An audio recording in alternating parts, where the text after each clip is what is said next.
They want to put us on a plane and send us back to Rwanda. That's what I was looking forward to. And you know what I said to people? Let's put some people on the plane, my favourite ones. Boris, Priti Patel, Swala Braverman, Rees-Mogg. Put them all on a plane and send them to an island with one-way ticket. Let Farage too. That's the icing on the cake for them, right? He needs to go to the north. I'm sure. Put them on an island, but I was denied that privilege by Keir Starmer. He's now wanting to send me back to Bangladesh. How silly. He thinks Bangladesh is a safe country. Amnesty International has said it's not a safe country. Many political prisoners, many people who are opposition are languishing in prison. In fact, disappeared. You know, let me give you good news. I've been told never to go to Bangladesh again. Can you believe that? So, ladies and gentlemen, Keir Starmer should know that what he did was a colossal gambit with our future, our life, and our children's future. And we're not going to take it down. We're not going to take it lying down, are we? No! I want to say, indeed, shame on Keir Starmer. I agree with you. Ladies and gentlemen, I'm saying to all my voters, please do not vote for Labour Party, whatever happens. And guess what? They're really alarmed, George. They're really alarmed. What they do is, in the last few days, they deliver some nasty letters. Have you heard this new letter going around from somebody called Anna? You haven't heard? It's called Anna's letter. It's not signed by Anna. The imprint at the bottom, it says Rushnara Alice. I don't know what she was playing at, what she's trying to hide. But in that letter, she calls me all sorts of names. She calls you, George, with even better names than me. But I'm not going to say. Either way, it's not going to work. Because people of Little Britain and Stepney can see right through it. But if you've been voting for Labour all your life, this is enough for you to leave Labour Party. It's enough for you to stop voting for them. It's enough for you.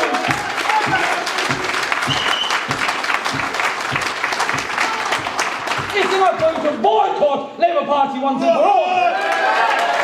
Boycott Labour Party, ladies and gentlemen. Stop voting for them. Boycott them too. I know some of you love Labour Party here. Forgive me. No, we don't. No, we don't. And I know some do. No, we don't. Very good. No, we don't. That's what I love. No, we don't. No, we anymore. No anymore. Oh, no, we don't. There you go. Thanks, Shakur. Ladies and gentlemen, I decided to... So I was at home and a group of people approached me saying, would you like to stand? We think we need to do something about the atrocities unfolding in Gaza. And I said, yes, I will stand if only you can create a community coalition and then come together and select somebody or elect somebody. And of course, we were going on our normal pace, but then Rishi Sunak got the wind of it and decided to call for a snap election so that none of the independent parties would be ever ready to fight an election. But we are ready, aren't we? Yeah! We're going to win, aren't we? Yeah! Well, Rishi Sunak and Keir Starmer, you'll have to see how many of us win, and we'll show you how to rock the parliament. With the right voices, with the right choices, ladies and gentlemen, we can win. Let me finish by saying something very simple. My father came to this country in 1956.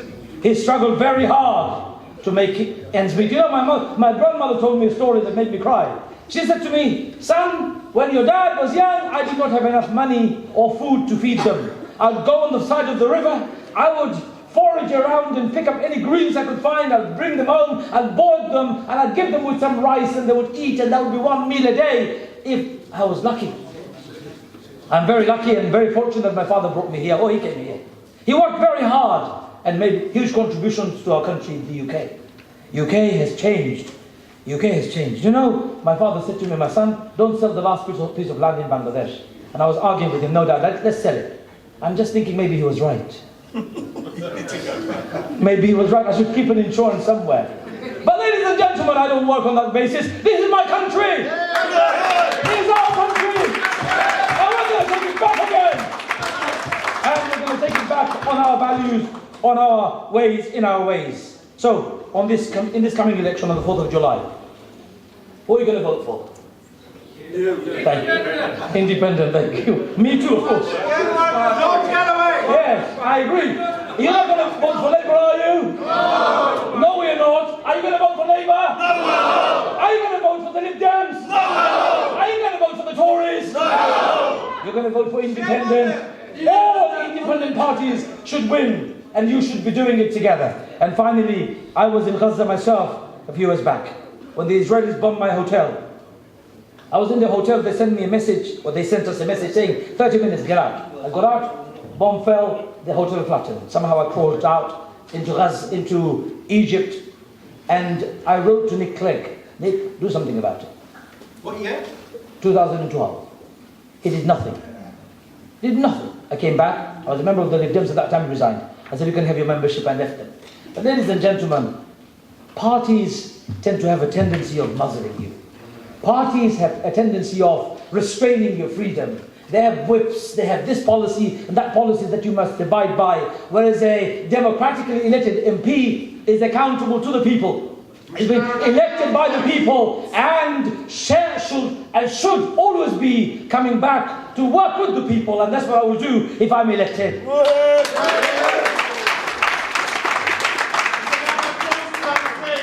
was no whip, she chose to be complicit in the murder of Palestinians. Thank you for saying that.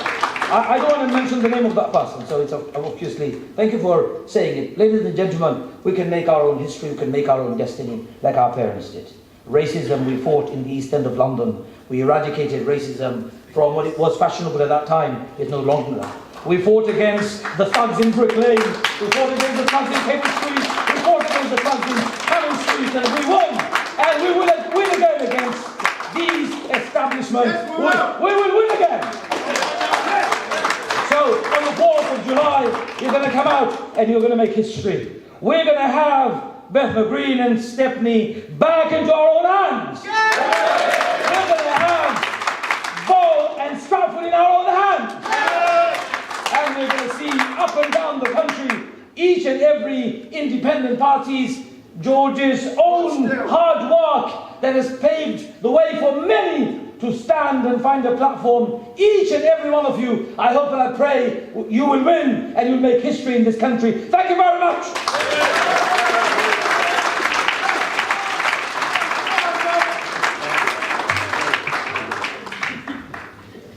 Very grateful for Mr. Masroor's passionate speeches, but I feel it's important to remind people there are international treaties that prohibit us from dumping toxic waste on other countries where we've produced it.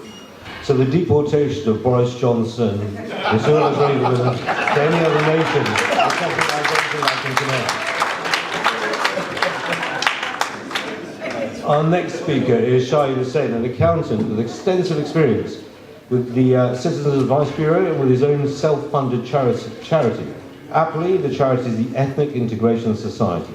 He's with the Workers' Party and he's the candidate for Hackney South and Shoreditch, and brings a wealth of experience in national election campaigning from Bangladesh itself, where he managed to mobilise an amazing 500,000 people. Ladies and gentlemen, Shahid Hussain.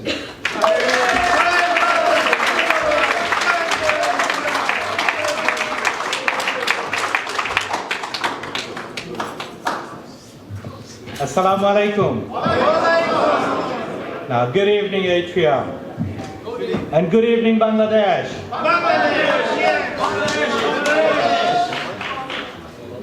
Thank you for being here with us. And there is a burning issue here, Keir Starmer. I'll get there in a second. Now, we Bengalis, or Bangladeshis, in Bangla আমরা যা বলি বাঙালি হলো বীরের জাতি আমাদের রক্তে মুক্তিযোদ্ধার রক্ত আমাদের রক্তে ওয়ারিয়রের রক্ত we are the blood of warriors we are the nation of freedom fighters so don't take us lightly Keir Starmer you did wrong for generations we've fought for our rights we've done it back home in Bangladesh we've done it here as earlier my brother said, it was done in East End, it was done in Brick Lane. In the name of racism, whoever wronged us, we fought back. We don't need to go far. Let's walk to Alta Valley Park. And you can see the sign of our forefathers' blood is still there. We have not forgotten. We did not forget and we will not forget. Amra ki eta bhulbo? No. Obosshoi na. আমরা কি এইটার জন্য fight back করব? Yes!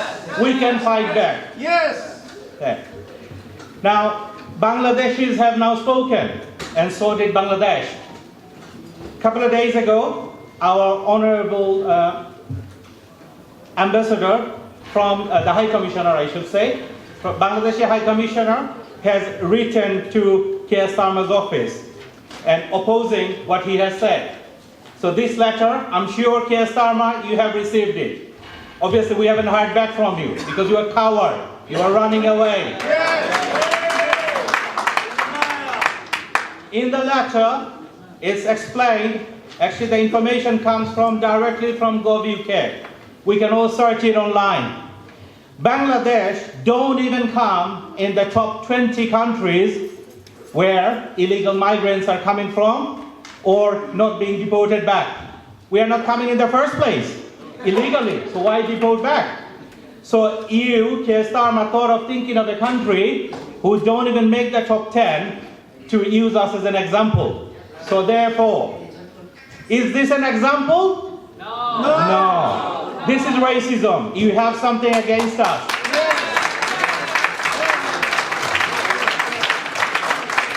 Thank you. Furthermore, we found from Bangladesh Embassy's information that during their first bilateral meeting between Bangladesh government and the UK Home Office, it was a joint working group. They have found to date, as in date was 26th of June, as of 26th of June, there is not a single Bangladeshi who is due for deportation or removal hasn't been removed. So there is no one here of Bangladeshi origin that is on the waiting list of deportation. So what is he on about? Why attack Bangladesh? Because he's weak. He's racist. And he's afraid of our unity. Unity as a Bangladeshi community. Unity for the British Bangladeshi souls and our hard work. We have built here billion-pound industries.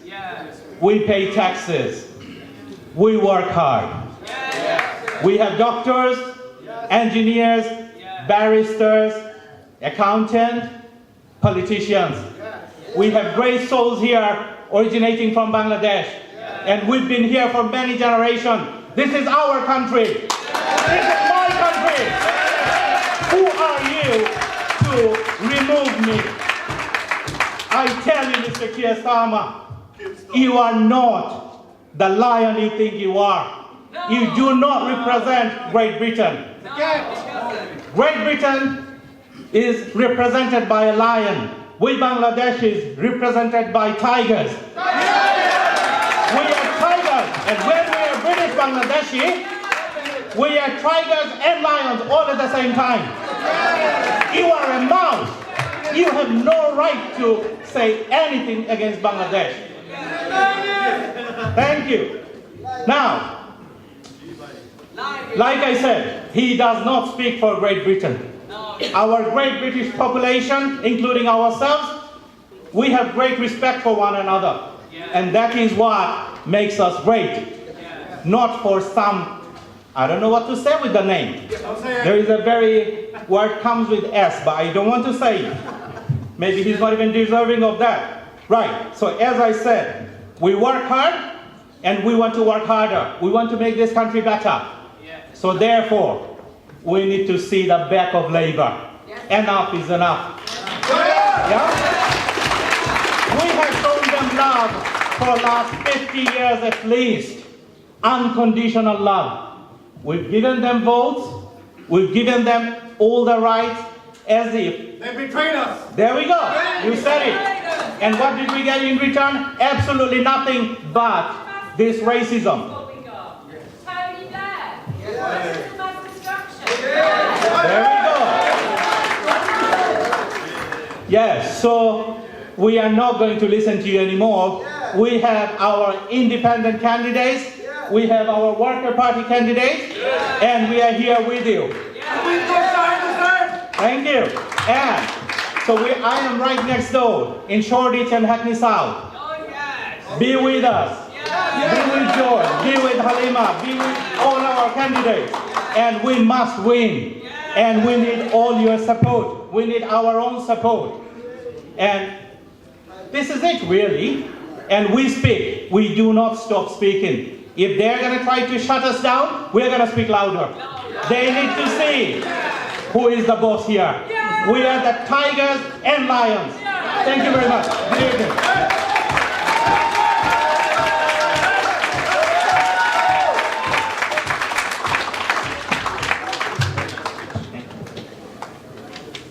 There is speak of tigers, lions, mammals even. But what is the actual creature that hides in the dark, away from your sight? I've got to hand it to you, that's better than what I was going to say. He stole your thunder. Well, he's welcome to. Take the podium, my friend. Anyway, we'll move on from that broken metaphor. It's now with great enthusiasm and honour that I have the privilege to introduce a remarkable candidate, Miss Helima Khan. That's right.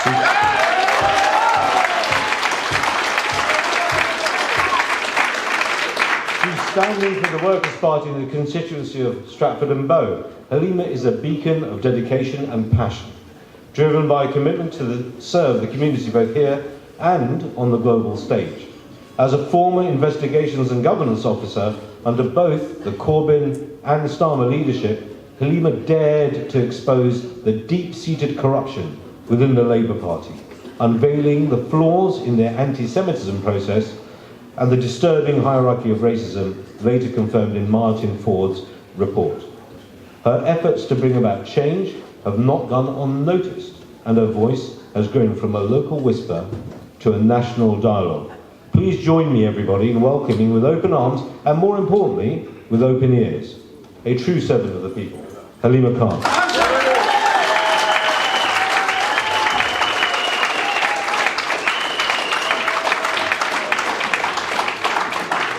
Assalamu alaikum, everybody. I am quite tall, so I'm going to have to move the mic a bit.